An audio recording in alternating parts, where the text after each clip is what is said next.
നോക്കൂ ലക്ഷ്മി, കേരളം നമുക്ക് ജീവിക്കാൻ കഴിയാത്ത ഒരു അവസ്ഥയിലേക്ക് നീങ്ങിക്കൊണ്ടിരിക്കുകയാണ്. കേരളത്തെ നമ്മൾ കഴിഞ്ഞ കുറച്ച് ദിവസങ്ങളായി മാത്രം എടുത്ത് പരിശോധിച്ചാൽ മതി. ഇവിടെ എന്താണ് നടന്നുകൊണ്ടിരിക്കുന്നത്? ഇവിടെ നമുക്ക് റോട്ടിൽ ഇറങ്ങാൻ പോലും പേടിയായിക്കൊണ്ടിരിക്കുകയാണ്. അത് 10ഉം 15ഉം വയസ്സായ കുട്ടികളെ പോലും നമ്മൾ ഭയന്ന് ജീവിക്കേണ്ട ഒരു സ്ഥിതിവിശേഷത്തിലേക്ക് കേരളം വരുന്നു. ഇവിടെ ഈ വിഷയത്തെ രാഷ്ട്രീയമായി കാണേണ്ടതില്ല എന്നുള്ളത് പോസിറ്റീവായി കാണുന്നു. പക്ഷെ ഒരൊറ്റ കാര്യം പറയട്ടെ, ഞങ്ങൾ ഇപ്പോൾ ഇതിനെക്കുറിച്ച് അഭിപ്രായം പറഞ്ഞാൽ ഞങ്ങൾ ഭരിക്കുന്ന സംസ്ഥാനങ്ങളിലേക്കൊന്നും ഞങ്ങൾ ഇപ്പൊ പോകുന്നില്ല. ഇവിടെ നിങ്ങളുടെ തന്നെ മുന്നണിയായ തമിഴ്നാട്ടിലേക്കും അല്ലെങ്കിൽ കർണാടകയിലേക്കും അല്ലെങ്കിൽ തെലങ്കാനയിലേക്കൊക്കെ നിങ്ങളൊന്ന് പോകണം. ഇവിടെ ഈ കേരളത്തിൽ മാത്രം എങ്ങനെ ഇത്രത്തോളം ലഹരി വരുന്നു എന്ന് ഇവിടുത്തെ ആഭ്യന്തര വകുപ്പ് ചിന്തിച്ചിട്ടുണ്ടോ? ഇവിടുത്തെ ആഭ്യന്തര വകുപ്പ് എന്താണ് വാസ്തവത്തിൽ ചെയ്തുകൊണ്ടിരിക്കുന്നത്? ഇവിടുത്തെ ഇന്റലിജൻസ് ഡിപ്പാർട്ട്മെന്റ് എവിടെയാണ്?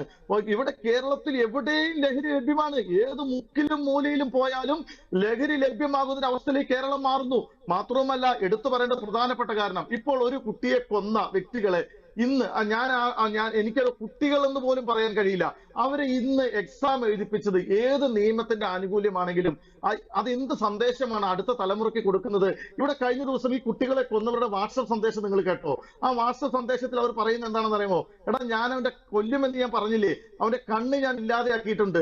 മാത്രമല്ല, നമ്മൾ കൂട്ടമായിട്ടൊക്കെ ചെയ്തു കഴിഞ്ഞാൽ ഒരു നിയമവും നമ്മളെ ഇവിടെ ഒരു പുല്ലും ചെയ്യില്ലടാ എന്ന് ഇവിടുത്തെ ഒരു കൂട്ടം കുട്ടികൾ പറയുകയാണ്. ഈ കുട്ടികൾ എങ്ങോട്ടാണ് പോകുന്നത്? ഇവിടുത്തെ നിയമ സംവിധാനങ്ങൾ, ഞാൻ എടുത്തൊരൊറ്റ കാര്യം പറയാം, കേരള സർക്കാർ ഇത്തരം കാര്യങ്ങളിൽ ഒരു ലാഘവത്തോടു കൂടിയാണ് കാണുന്നത്.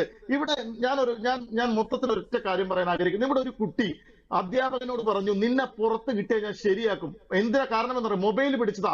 ഞങ്ങളൊക്കെ പഠിക്കുന്ന കാലത്തുള്ള അധ്യാപകരെ കണ്ടാൽ ഞങ്ങളൊക്കെ പേടിച്ച് വിറയ്ക്കുന്ന ഒരു കാലഘട്ടം ഉണ്ടായിരുന്നു. ഇവിടെ ഇപ്പോ ആ കുട്ടിയുടെ ആ വീഡിയോ പുറത്തു വിട്ടതിന് ഇവിടുത്തെ വിദ്യാഭ്യാസ മന്ത്രി എന്താ പറഞ്ഞേ? അവർക്കെതിരെ നടപടി ഉണ്ടാകുമെന്ന്. ഇങ്ങനെ കുട്ടികളെ കയറൂരി വിടുകയാണ്. വാസ്തവത്തിൽ ഞാൻ അടക്കമുള്ള ഈ തലമുറ ചെയ്യേണ്ടത് കുട്ടികളെ ശിക്ഷിക്കേണ്ട സമയത്ത് ശിക്ഷിക്കണം. അധ്യാപകരുടെ കയ്യിലേക്ക് വടികൾ തിരിച്ചു കൊടുത്തില്ലെങ്കിൽ അതീവ ഗുരുതരമായ പ്രത്യാഘാതം കേരളത്തിൽ സംഭവിക്കും. കേരളത്തിൽ നമുക്കൊന്നും ജീവിക്കാൻ കഴിയാത്ത നിലവാരത്തിൽ നോക്കൂ, 10ഉം 14ഉം വയസ്സായ കുട്ടികളൊക്കെ ഒരുത്തനെ എങ്ങനെ കൊല്ലണമെന്ന് ഒരു സിമ്പതി എമ്പതി ഒന്നും ഇവർക്കില്ല. നേരെ കഴുത്തിലാ കുത്തുന്നേ. എന്റെ നാട്ടിൽ തൃശ്ശൂര് സംഭവിച്ച എന്താ?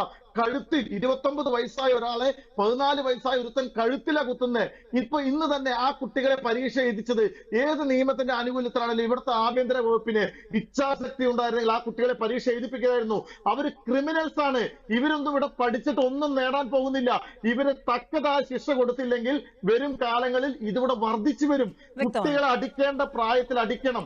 ഞാൻ ഒരൊറ്റ കാര്യം പറയട്ടെ, ഇവിടെ ഈ ദിവസങ്ങളിലൊക്കെ നടന്ന വിഷയങ്ങളിൽ 6 മണിക്ക് ശേഷം ഈ കുട്ടികൾ പുറത്തു പോയിട്ടാണ് ഈ വിഷയങ്ങളൊക്കെ ഉണ്ടാക്കുന്നത്. മാതാപിതാക്കൾക്ക് ഉത്തരവാദിത്തമില്ലേ? ഇവിടുത്തെ മാതാപിതാക്കൾ എന്തിനാണ് കുട്ടികളെ 6 മണി കഴിഞ്ഞാൽ എന്തിനാ ഈ 10ഉം 12ഉം 13ഉം വയസ്സായ കുട്ടികളെ പുറത്തു വിടുന്നത്? ഞങ്ങളൊക്കെ പഠിക്കുന്ന കാലഘട്ടത്തിൽ 15-20 വയസ്സായപ്പോൾ 6 മണിക്കുള്ളിൽ ഞങ്ങൾ വീട്ടിൽ കയറിയില്ലെങ്കിൽ ഞങ്ങളുടെ മാതാപിതാക്കളുടെ കയ്യിൽ ഞങ്ങൾ അടി കിട്ടുമായിരുന്നു. ഇവിടെ കുട്ടികളെ വടികൊണ്ട് തൊടാൻ പാടില്ല നിയമം കൊണ്ടുവരുന്നു.